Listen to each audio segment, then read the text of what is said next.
So if you're in the market for buying a new home, the first thing you're going to want to do, obviously, is get a pre-approval. But I get asked all the time, which is the best lender to go with? Do I go with a bank? Do I use a broker? Do I use an online lender? Well, I'm going to talk about that today because I do get this question a lot these days, and hopefully I can give you some good information to help you make an educated decision that will help you successfully buy a house. So let's get started. So when you're ready to buy a home, you're going to need to choose a lender to work with. And today I'm going to break down for you the pros and cons between working with an online lender, a big bank, or a mortgage broker. And my hope is that you'll take this information and it'll help you make the best decision, in which will then in turn help you get to the closing table when you finally buy a home. So let's get started. Let's talk about the online lenders. Now, when I say online lenders, I'm talking about like Rocket Mortgage, and I'm sure everybody's heard of Rocket Mortgage. By the way, let me just say this from the get-go that I'm not here to disparage any of these services. There are pros and cons to each. I have had experience with each of these banks and lenders, and I'm also going to share my personal experience with them, but I'm not disparaging any of them and just putting that out there. I don't want people coming after me and saying that I'm bad-mouthing them. I'm not. I'm just stating facts. Now, the online lenders, the biggest reason why people choose them is the interest rates. And look, I get that, that's like the most important part of getting the mortgage, is making sure you have a really great interest rate. Now, there are some negatives to working with an online lender, and I'm gonna tell you, like from my personal experience, my clients' experiences, what those negatives are. Now, don't get me wrong, I've had positive experiences with online lenders, particularly Rocket Mortgage. I have had good success with Rocket Mortgage. Not as easy to work with for me. Like if I need to speak with the lender, I found it wasn't so easy for me to work with them, but really my client was dealing with them on a regular basis, so that was okay.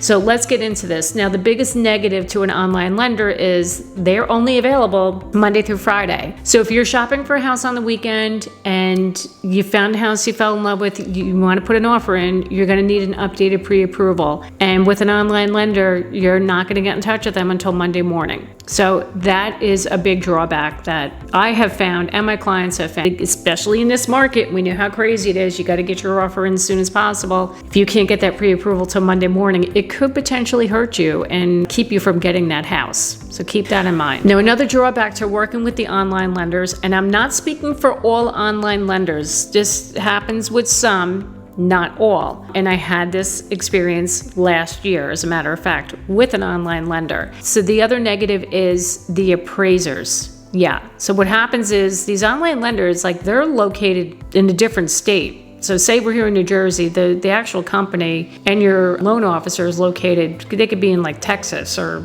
Oklahoma or something, I don't know, somewhere in a different state. So the appraisers, they're not always using a local appraiser to your market. Okay, so what I have seen is, I'm also speaking from other agents, what I've heard is that they'll hire an appraiser that doesn't live or it's not familiar with the local market where you're purchasing your house. So say I'm up here in northern New Jersey, they could get an appraiser from South Jersey, and that appraiser is not familiar with the northern Jersey real estate market at all. That could potentially be a problem. Here's why. Last year, I had this happen. A client of mine was using Ally Bank, which is an online bank, and they got the appraisal back. The house underappraised by $30,000. What? Yes. What happened was that appraiser really wasn't that familiar with the area, and my client had to go back and challenge the appraisal. Now, in the end, he ended up getting the appraisal adjusted. He wasn't able to get it up to the purchase price, so he had to come up with to cover that gap between the end result. I think the appraisal came in maybe at like $820. He got it up to, and he had to come up with like another $15,000 to cover that gap between the purchase price and the appraisal. He ended up doing a PMI, which he had to pay for like 3 years. Oh my God, it was a nightmare. Yeah, so be careful with that. I'm not saying don't use online lenders. I'm not saying that at all, but just be aware of this. Another issue is you have to watch out for the fees. So if you're going to work with some online bank, some no-name bank, but you were attracted to the low rate and you said, you know what, they're offering the lowest rate, I'm going to work with them, be careful of the hidden fees. A few years ago, I had a client do that. I had him go try to work with my preferred lender. He went online, found a really cheap rate through this online lending service, and here's what happened. His rate lock was set to expire the day of closing. We ended up not closing the day we were supposed to because the seller had issues. So the closing was delayed by like 10 days. So guess what? That lender charged him $150 a day to extend his rate. Now, some banks and brokers will extend your rate for a certain period of time with no extra fee charged. Sometimes this is how these online lenders, especially these smaller ones, are going to make up their money. They're going to charge you exorbitant fees. So be careful of that. He was so mad about that. But you know what? Read the fine print, do your homework, make sure you're covered on all bases and you're not surprised in the end and you're going to get slammed with extra fees. Now let's get into the big banks. Now people do prefer working with the big banks like Chase, Citibank, Bank of America. Look, they are great institutions and people like to work with them, and especially if they are clients of them, they're gonna want to use them to get their mortgage, and it's fine. And a lot of the banks have great mortgage programs, and especially for first-time home buyers. So the biggest pro to them is they have low interest rates. They do. They're very competitive. And another reason why people like to work with them. Now, as opposed to working with an online lender, the other pros to working with the banks is they will use local appraisers in that local market when it comes time to get the appraisal. So that's a big plus to that as well. So those are your pros. And the drawback to working with a bank is, like the online lenders, they're only available Monday through Friday. So if you need that pre-approval on a weekend or an updated pre-approval, you gotta wait till Monday morning. So keep that in mind when you're working with a big bank. Now, another drawback is the loan requirements. The big banks are a lot more strict in getting a loan approved. So if you have something pop up, if there is a ding in your credit, or if there's a slight change in your credit, something comes up from your past where you were in collections at one point and you were quoted a rate that was fairly decent, they may turn around and come back and say, you know what, we have to charge you this rate now. And this goes with any lender, by the way. But what I've seen, like the most minor thing will ding you and your rate will end up being slightly higher than what you were quoted. And there's also the possibility some things will pop up and then they won't approve your loan. Doesn't happen. I'm not saying that happens a lot. It doesn't, but it can. So just be upfront with your loan officer in the beginning when you're starting the loan process, or even when you're getting your pre-approval. Just make sure you're upfront about everything, and this way you're not caught up with any surprises going through the process or at the end. Last on my list are mortgage brokers. Now, a mortgage broker is an intermediary between the client and the bank or lending institution. And what mortgage brokers actually do, they go out and search for the best rate for you.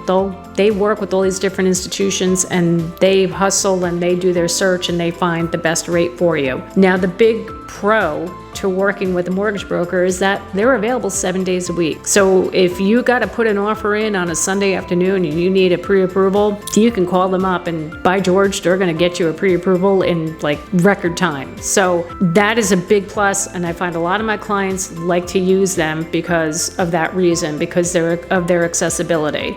Now, the other thing about mortgage brokers is that they are providing a really high level of service. So they're going to walk you through the process, especially if you're a first-time buyer. They literally hold your hand and will guide you and answer all of your questions at any time of day. Like I said, they're available all the time, which is really great. Now, another thing about mortgage brokers is that their loan requirements, they're not as strict as the big banks, okay? So you have a little ding in your credit or whatever, they may not be as harsh on you as a big bank would be. So, and I'm not saying that they're gonna just give a loan to anybody. Like say if you had a bankruptcy a year ago and now they're gonna turn around and give you a loan. No, they don't do that.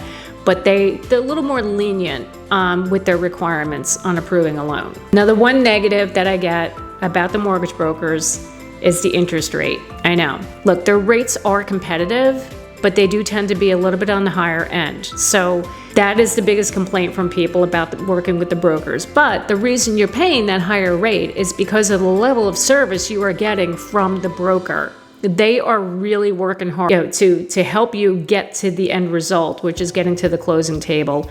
So that's why you're going to pay a little bit more in your interest rate. If you are in the early stages and you need recommendations for a lender, and it's any of these, if you want recommendations for a broker or a big bank or a lender, listen, reach out to me. The contact information is down below in that description box, so you can call, text, email me. I'm happy to help you with that, so feel free. So now that you've learned all about the different types of lenders that there are, why don't you check out this video over here, because I'm sure you'll learn something else from that, so check it out. Thank you so much for watching me today. I am Jackie Baker with Coldwell Banker Realty, and I will see you next time.